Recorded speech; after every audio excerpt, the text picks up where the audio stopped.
vatsy mpitahina ho azy ho anao anio, vatsy mpitahina ho azy ho anao anio. Ny vatsy mpitahina ho antsika anio dia izay hitantsika ao amin'ny mpanjaka voalohany. Mpanjaka voalohany toko 17 dia ny 14. Mivaky toy izao amin'ny anaran'i Jesosy manao hoe: fa izao no lazain'i Jehovah, Andriamanitry ny Israely, tsy ho lany ny koba ao amin'ny barika, ary tsy ho ritra ny diloilo ao amin'ny tavoara. Mandra-piavy ny andro, andatsahan'i Jehovah ny ranorana amin'ny tany. Amen. Andriamanitra izay Andriamanitra be fahamarinana. Fatatsika fa amin'izao fotoana izao dia miazakazaka tokoa ny olona mitady an'izay hanina aty sy roa. Ny fanampiana tedavina ary indrindra ny maro anisa dia tafaroboka tanteraka ao anatin'ny trosa. Fatatsika ny tantaran'ilay vehivavy mananotena izay nanome any Eli Tesibita ary teto Jesosy. Andriamanitra izay nampilaza mihitsiny hoe tsy ho lany ny koba ao anatin'ny barika. Fatatsika fa marina mikikika nona rehefa miantso an'Andriamanitra tsika atony tsy horon-javatso.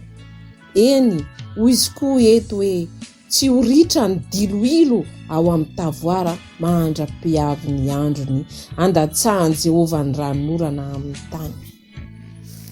Ny fanohanana, ny anohanana, ny ankiviana, ny faharesena, izany no mahazo any zanak'olombelona amin'izao tontolo izao.